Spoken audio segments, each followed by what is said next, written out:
Hello again, everyone, and welcome to this edition of Midwest Ag This Week. I'm Stu Ellis. I take care of the farm chores here at Channel 3. Our wet weather has delayed harvest, but many counties have fought wet weather all year, and you'll hear about help being on the way. Wet soils in the springtime can be a problem. You'll meet one farmer experimenting with a strategy. You'll meet a farmer networking all around his farm, some very important locations being connected. You'll learn about how the soybean market forecasts the COVID pandemic. All that and more on this edition of Midwest Ag This Week. Have a notepad ready.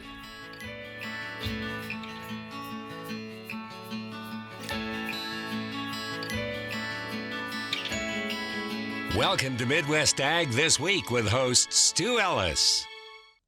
Well, weather adversities earlier this year certainly prompted a disaster declaration for Illinois agriculture, making low-interest loans available to farmers in most central Illinois counties.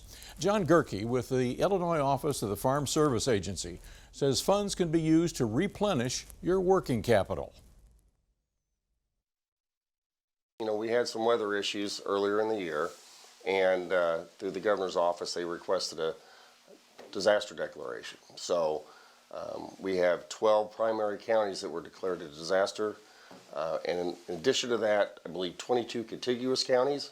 Now, along with that designation comes a loan program for low interest, what we call disaster loans. And those are intended to help producers who have suffered a loss due to weather-related issues. And the loss would have to be 30% or more. And it also takes into account, crop insurance. So, depending on what their production is and what the crop insurance is, they still would have to have a significant loss after that. So that comes into play. We do make loans only to farm operators, not to, investors and such. So you have to be the person that's actually on the farm as the operator.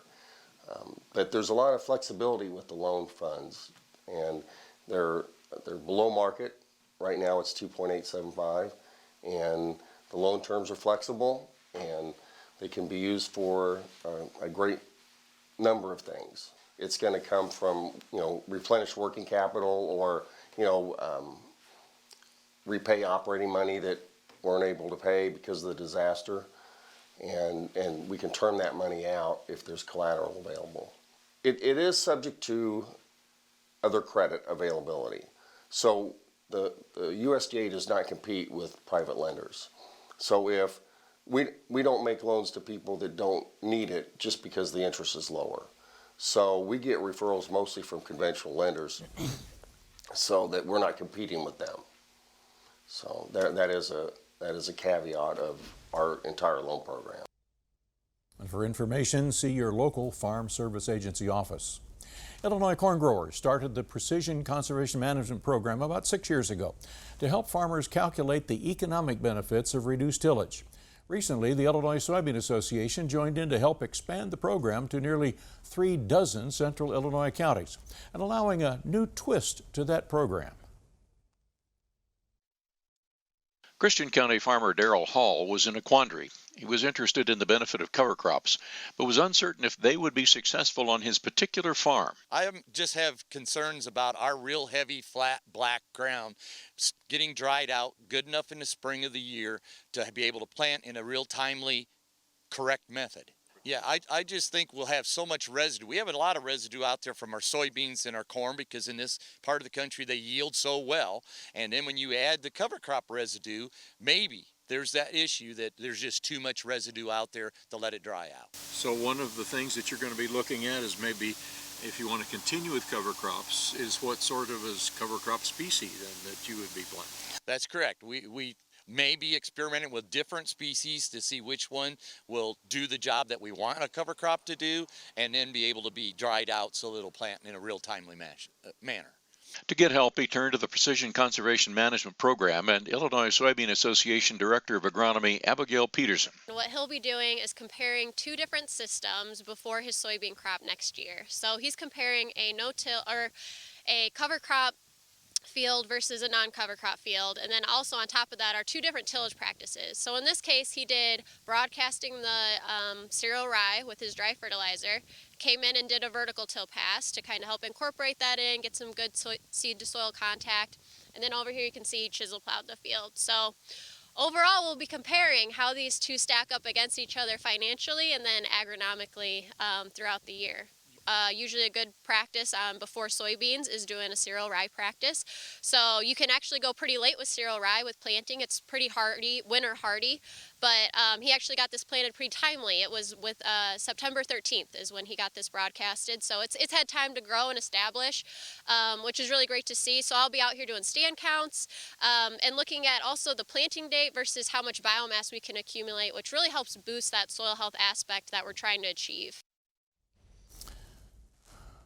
It's wet out there. It was, when we recorded that, it was muddy. And we walked all the way across that tilled field. And you know, on Sunday, last Sunday, we had many spots 2, 3, 4 inches of rain, but there were some spots that saw even higher amounts than that, and it was just so widespread. It's a little bit different forecast this week now. It's going to be drier, which is good. But for those who still got to get in there, it's still a little swampy out there. Get to the good news here. Yeah, so the good news is that things are going to be drying out, which will be nice. The temperatures are going to be a little bit cooler, though. But in terms of the precipitation for a lot of the portions of the Midwest here, we are looking at things to be a bit more in the way of around 1/4 of an inch to 1/2 inch of rain. The thing that's going to be noteworthy, though, will be the cooler temperatures arriving here by the start of next work week. After being well above average here for a lot of October, November is definitely going to be starting things off here below average, including some 40s for highs as we go into the middle of next week. And what we are going to be really paying attention to will be some of those cold overnight temperatures. Tuesday morning probably have temperatures in the middle 30s, but Wednesday and Thursday morning, those will likely be in the low 30s for our lows, which means that we're most likely going to get, in many spots, our first frost in the area. Our chance for warmer temperatures here are actually going to be pretty close to normal. We're thinking going into about the 2nd week of November. So if you still got to get out there, it's not going to be exactly as warm above average, but all things considered, it is going to be a drier forecast, though, during that same time, November 6th to the 12th. So, Stu, one thing that we're going to be watching out for will be, again, like we've been talking about, some of those cooler temperatures. A lot of us are going to see most likely our first frost later on in our forecast this week. Well, we've certainly seen in the last few weeks a lot of green on fields that should not be green at this time of year. Yes. Tremendous amount of harvest lost, and the more that when we head back into the fields, it's going to be even getting worse. Yep. So again, after a great start to the season, things really have taken a turn here at the end, and hopefully everyone can get it out, but some may have to leave some of it in there. That's right. Yeah. That's right. Coming up, a trip to the pumpkin patch. Welcome back to Midwest Ag This Week. Well, Morton is the state and national center of gravity when it comes to pumpkin production. John Ackerman has produced canning pumpkins under contract. This year has his operation changed for the public to find that perfect carving pumpkin. Pumpkin season, and in fact, the day that we're recording this is National Pumpkin Day. Did you know that? I didn't even realize that. Well, I'm kind of ashamed. Don't worry about that. This is John Ackerman and livestock. John is a pumpkin producer in the Morton area, and how long have you been producing pumpkins? So I think I had my first contract with Libby's for the canning pumpkins back in 1983. So you've had quite a few years then. I've got a little experience with it. Yeah. This year you didn't have a contract, but what makes the difference between having one and not having one? Well, first of all, they have to offer it to you. They have a list of farmers that they generally go to, and then they kind of rotate the crops so you're not continuously growing pumpkins in the same acreage, and then they'll offer you a contract. They will tell you what the price will be, and then you have to decide whether you accept it or not. Generally, when they set a price, they compare it to what they believe the price of corn or beans will be, and they try to make it kind of attractive for a person to accept the contract. That way, they don't have to worry about too many people turning them down. So generally, there's an advantage to raising those pumpkins because of the way they set the price. Okay, and that price covers production costs? Well, they'll set a price that's per ton, and they'll provide the seed. They'll do the harvesting, which is mechanical. We'll do the tillage, the management, the fertilizing. Sometimes we split costs if there's a need for insecticide or fungicide. So you put a pencil to it and decide, is it worth doing? Generally, when they offer, it's worth doing. What is remaining out in the field are mostly picked over. You have to have a perfect saleable pumpkin for the public to pick. So these are the ones that are near the end. There's very many good ones. I never sell 100% of them, although I dream of it. But what you see on the field looks like a lot, but really maybe that's 20% of what was grown, and that might be the 20% that might not have been very, very saleable. We appreciate John Ackerman for visiting with us. Well, some field work is already underway to prepare for next year, and nitrogen will soon be going on. Illinois Nutrient Research and Education Council is reminding farmers to use the 4 R's: right, source, rate, time, placement. And you'll hear about that. Julie, we're in a soybean field. Looks like this is a good place that farmers are going to be putting nitrogen on very soon. Yeah, absolutely. You know, in Illinois, we have a lot of different crop rotations, but probably the most common one is a 50-50 corn-soybean. So we'll see a lot of fields that were in soybeans this year that will be going to corn for the 2022 crop. That's right. This is Julie Hewitt. Julie is head of the Nutrient Research and Education Council, and that funds a lot of research, such as nitrogen. Absolutely. You know, Lowell Gentry at the University of Illinois, Dr. Emerson Knopfzinger are really the two that we count on a lot for our nitrogen research. We also rely pretty heavily on the work that Dan Schaefer at Illinois Fertilizer and Chemical Association does. And really what a lot of that is to make sure that when we're this time of year, you know, we're wrapping up harvest, we're thinking about, we've already shifted gears in a lot of cases to the 2022 crop. And so it's helping to make sure that farmers have the best scientific-based information to go out and get ready for next year's crop. Now, they're not, you're not saying totally don't put nitrogen on this fall, but count on really better performance if it's next spring. Well, and not even just that, but just making sure if you're going to go in the fall that you're following all of the best management procedures that would be associated with that. So, or best management practices. So really what we're thinking about for, you know, fall applications is, again, let's use the right rate. Let's make sure that we're not putting our anhydrous on until soil temperatures are 50 degrees and the temperatures are trending downward. We want to reduce the amount of denitrification that happens in the fall. We, of course, want folks to be using an inhibitor to help keep that nitrogen where it is. And then the other thing is to consider using a cover crop. So a cover crop will help take up excess nutrients left over, particularly from a corn crop, but also from soybeans, and then grow. So that will be a crop that grows through the whole winter season. All right, some interesting thoughts from the NREC, the Nutrient Research and Education Council, and we appreciate Julie Hewitt for joining us today. Thank you, Stu. Well, Matt, hardly have a chance to get done with harvest, much less put on nitrogen. Yeah, absolutely. This has been a very interesting fall. I mean, bottom line, early on, things went really good. Later on in the fall, they didn't go so good. And, you know, there's a lot of crop out in the field yet. And so I think one of the biggest factors when you're talking about anhydrous ammonia, for instance, in central Illinois is, can we get it on? A lot of folks, including myself, contracted anhydrous, you know, in that $700 to $800 a ton range. Spot price currently is $1,200 a ton. Why is that important? If you don't get it on this fall, whether you have it contracted or not, those contracts will be ripped up if you don't get it on by the end of the year. And that's understandable because your supplier's in the same type of situation you're in. Right. Matt Bennett joins us for a look at the markets, and we've been coming back up a little bit. Yeah, absolutely. We've had a really nice market. It's not necessarily a type of move that you would generally see. For instance, in the second half of October, D's corn market continues to rally, you know, double-digit gains 2 weeks in a row at a time whenever we are banging on the door of all-time record type yield for both corn and soybeans with big acreage. So the corn crop on total production, you know, could be biggest ever, but you're still looking at big gains. Not only that, but basis has been strong. So there's a lot of really good things going on right now. Okay. Matt, we've not only good markets now for the 21 crop, we've got some pretty fair markets for the 22 crop that I think a lot of people really ought to take a hard look at. Yeah, I think so. You know, whenever you look, for instance, at Nova 22 soybeans, we're banging on the door at 1250. Those are pretty tough to pass up, especially when we talk about this fertilizer situation for corn. If you don't get a good fall anhydrous run, while 550 corn looks fantastic to me, and I'd certainly want to take off some risk there, I'll tell you what, it's tough for me to think that you're going to get big acres next year, you know, especially if you can't get the anhydrous on this fall. The system is not going to be able to accommodate all of us if everyone puts on, you know, spring anhydrous in the entire Eastern Corn Belt. So I'm very concerned, you know, about how that might play out. And so as a producer or someone advising producers, I'm a little bit more friendly D22 corn than I am Nova 22 beans. All right, Matt, thanks much. We appreciate it. Absolutely. We'll see you in a few weeks. Thank you. Matt Bennett of agmarket.net. And we'll be back with a look at some networking in a moment.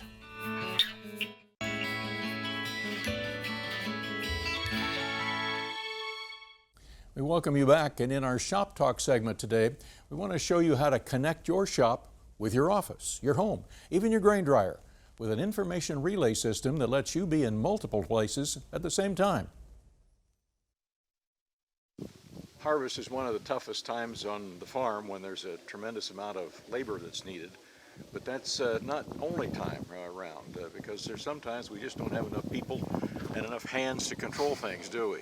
Yes, or the right people sometimes. Or the right people. This is Matt Hughes. Matt farms to the west of Hayworth, and one of those challenges that a lot of farmers have is the lack of hands to do things. But you've got that solved. How did you solve that problem? Oh, we fight that all the time. It's hard to keep good qualified people around, and it's harder and harder to find enough bodies to do things, and then when you do find even the bodies, then finding a skill to do some of the things. So one thing we found was a way to kind of connect our whole farm through the internet with products that are out there, and one of those products we use is kind of a mesh system. It's called Air Mesh, and it links our whole farm and a lot of devices on our farm, and then it makes that accessible through our devices that we can carry with us, like our cell phones, our desktop computers, our laptops, and take that with us. And I can run my farm from just about anywhere in the country now, if I had to. It's a series of these types of receivers and transmitters. We still get our traditional internet here on the farm. We're wireless in this area, and we get it off at a local elevator. That comes into our local point here, and then comes into our office. And our office then has one of these transmitters that broadcasts it out to the rest of the farmstead. And then we have a receiver in our house, so we can actually stream movies and things in our house through that system that way. So one internet source we can share with our house. We have one in our shop, so I can have access to my office when I'm working in the shop. The most useful one to me, though, is we keep one in our dryer, and that hooks our grain dryer into the system. And also one at our scale system. So we log all of our weights and things, and I can download that to our office at night. But that dryer lets me have an access to that dryer, then I can be anywhere in the world basically, and I can make changes to that dryer. I can change its settings and monitor what's going on, and even shut it down if I have to. But so it adds some safety and security, if nothing else, but also more lets me continue to run that dryer at peak for efficiency when I have to be away from it for an extended length of time doing something else that's just as important. Yep. Fabulous. Yep. Good idea from Matt Hughes. We appreciate his suggestion. Did you know that soybeans were the canary in the mine shaft? We'll tell you why in a moment.